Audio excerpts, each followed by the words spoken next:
We would love anyone who would like to support the grandmothers of the Philippines to come up. We need a lot of help. So if anyone has a CSR policy, we'd love to talk to you. We want more grandmothers to be trained in the Philippines. Please, any questions? Please.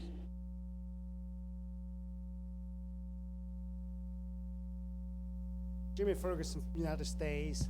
The future of the Barefoot College as it relates to healthcare for the doctors, physicians, the nurses, and other healthcare professionals. We have found, and this was totally by surprise, that if you solar electrify a village in the middle of a bush anywhere in the world, it's a family planning tool. Less babies are born next year. Because, you know, there are better things to do when the light comes on. They're more productive. Their income levels have gone up.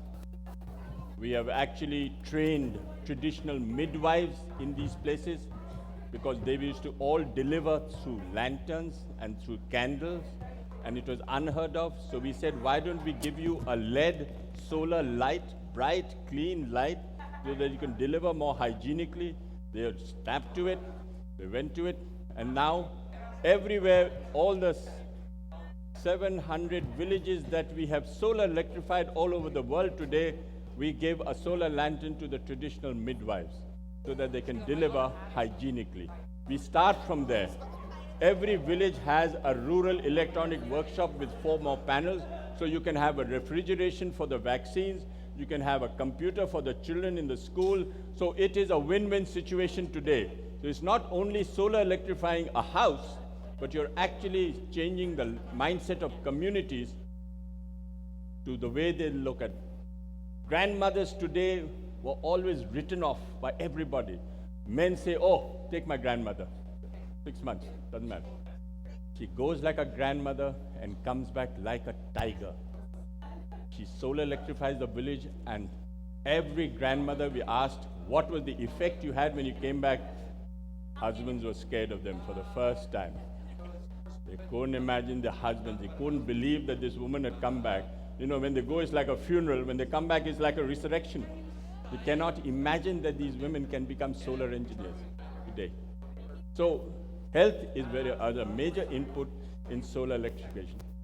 We got an email from Malawi saying, thank you very much for solar electrifying my village, because it was the first time there are no rats, no scorpions, and no snakes in my house. Can you imagine? When we solar electrified a village up in Kashmir at minus 40, we said, what was the benefit you had of solar lighting in your house?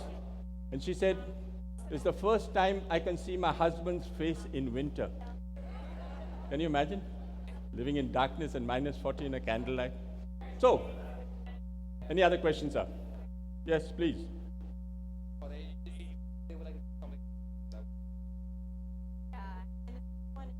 Good afternoon. I'm Gigi Simbulan from the Philippines. Thank you for a very enlightening lecture.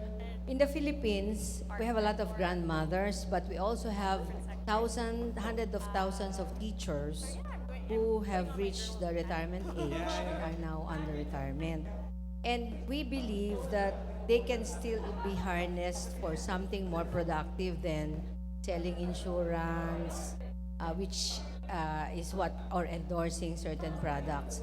So while we have a shortage of active teachers, we have an overflow of retired teachers who can still do much work.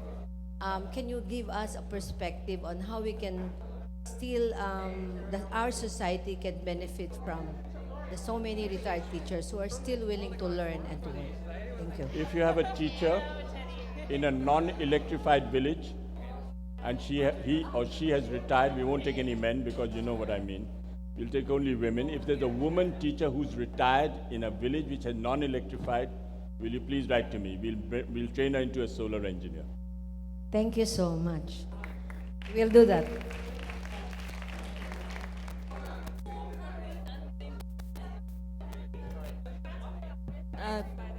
Thank you very much for your speech. I'm very impressed. I am Rosalyn Wee, President of the Philippine Federation of Local Councils of Women. I go around the Philippines every year for 13 years to teach women to do business. Now, I would like to teach them what you're doing. Can we have a joint venture together? No problem at all, madam.